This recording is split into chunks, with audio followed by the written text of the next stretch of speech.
given the scale of the loss of human life in Gaza and in Israel in such a short amount of time, the Secretary General has today delivered a letter to the President of the Security Council invoking Article 99 of the Charter of the United Nations.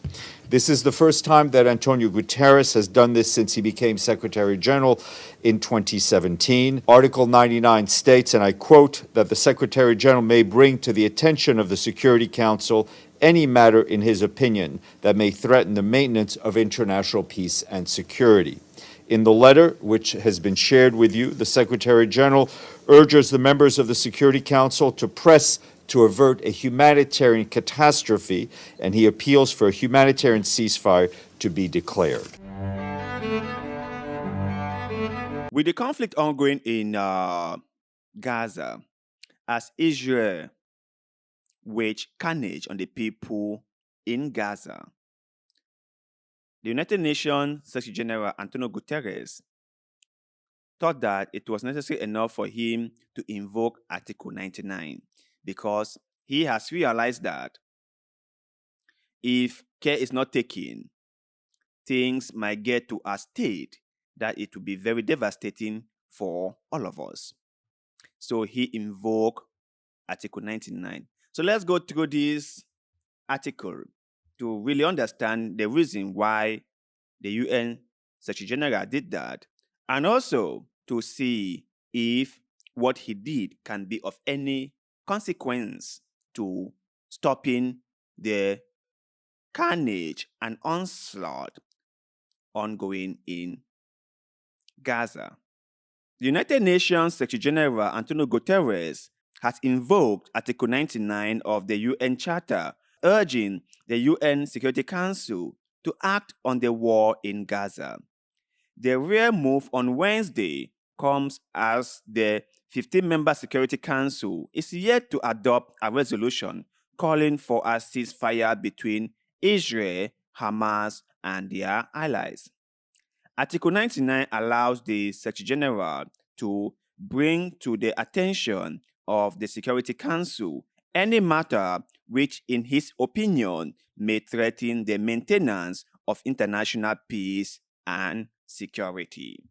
In his letter to the Council's president, Guterres invoked his responsibility, saying he believed the situation in Israel and the occupied Palestinian territories may aggravate existing threats to the maintenance of international peace and security.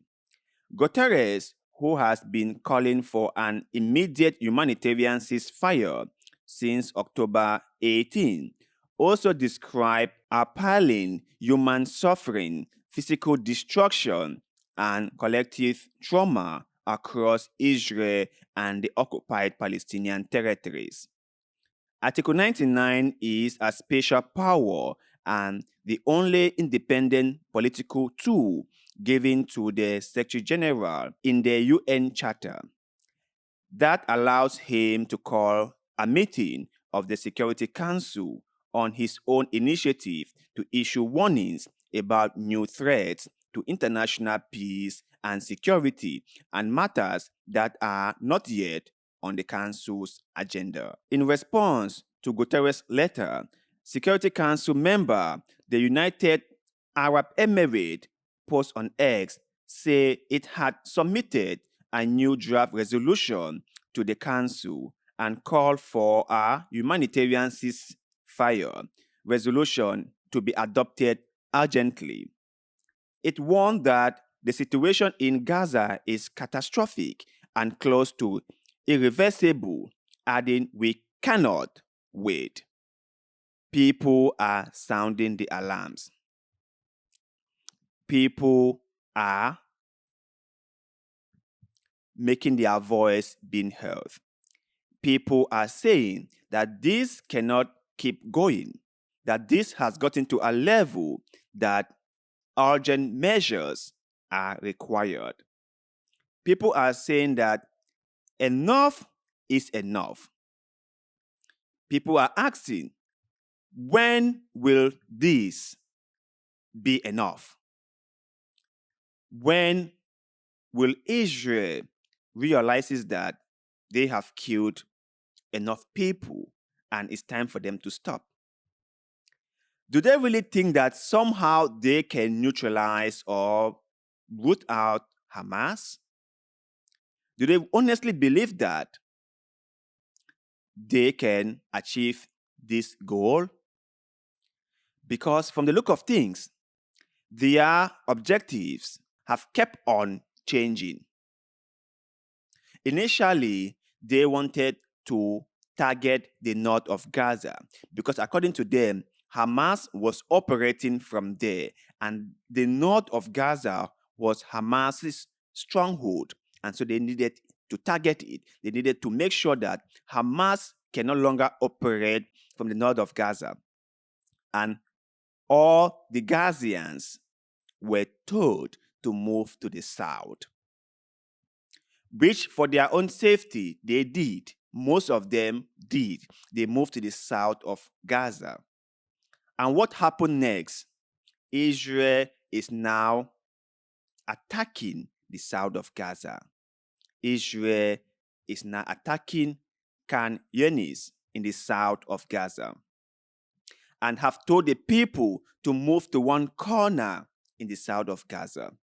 And I'm guessing when they are done with attacking Khan Yunis, they will tell the people to move to this other corner because where they are now will also be attacked.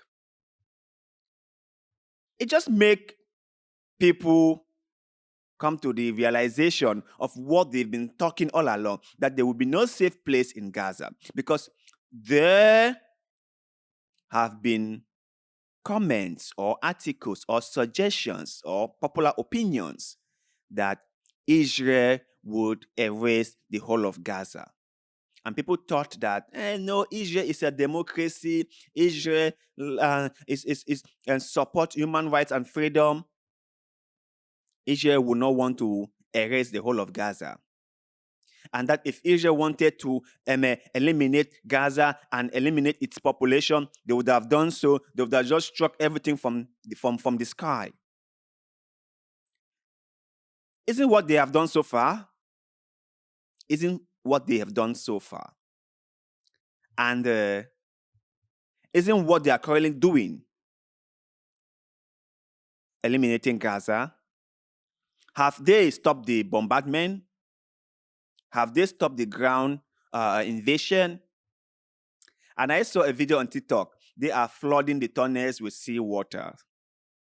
And may I remind you, we still have about 130 hostages in Gaza. So, if they are flooding those tunnels, those underground bunkers, isn't that at the detriment of the hostages? Let's say, for example, the hostages are in one of those tunnels that are being flooded with seawater. Wouldn't they drown? So, Israel has proved to us time and time again that they have no interest on rescuing these hostages. That is not even their number one goal. Their main priority as of now is to eliminate or eradicate or erase Gaza. That is their main priority. It's not just me saying it. You guys can see it for yourself. You guys can see the level of destruction in Gaza for yourself. And you guys can ask yourself, where are these Gazians supposed to go? What are they supposed to do? 2.4 million people in Gaza. What are they supposed to do? So before we go, let me share with you the response from the Israel Authority. So they say, Guterres' tenure is a danger to world peace.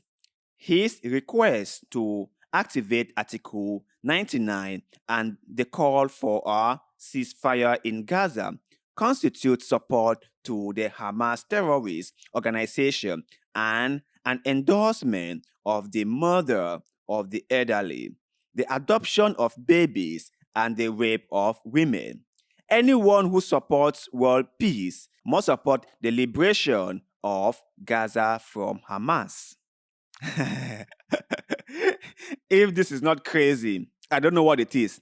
Someone who is calling for a ceasefire in Gaza, someone who is putting the people in Gaza first, is a supporter of Hamas and a danger to world peace. And someone who is raining bombs in Gaza, someone who is presently killing Gazians, is a liberator of Palestinians or the Gazians.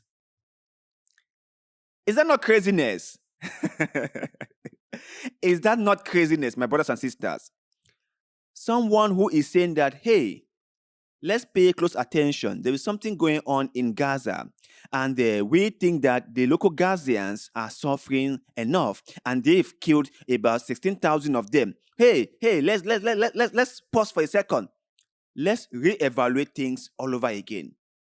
That person is a danger to Gaza. That person is a danger to world peace. That person is undermining world peace. And someone who is currently raining bombs in Gaza, who is currently killing Gazians, who is currently building illegal settlements in the Palestinian territories, who is currently occupying Palestinian lands. That person is the savior of the Palestinian people, is the savior of Gaza. That person is someone who will liberate Gazians from Hamas, and who will make a prosperous and thriving Gaza? Really? What world are we really living in?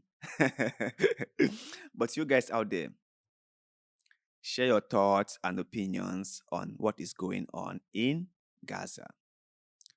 What do you think the world should be doing? Do you think that Palestinians in Gaza deserve what they are going through, or Israel has overplayed its hand? Share their thoughts and opinions with us in the comment section below. Because like always, we love hearing what you have to say. Please kindly like this video, support this channel by subscribing, because that helps us a lot and we shall forever be grateful to you.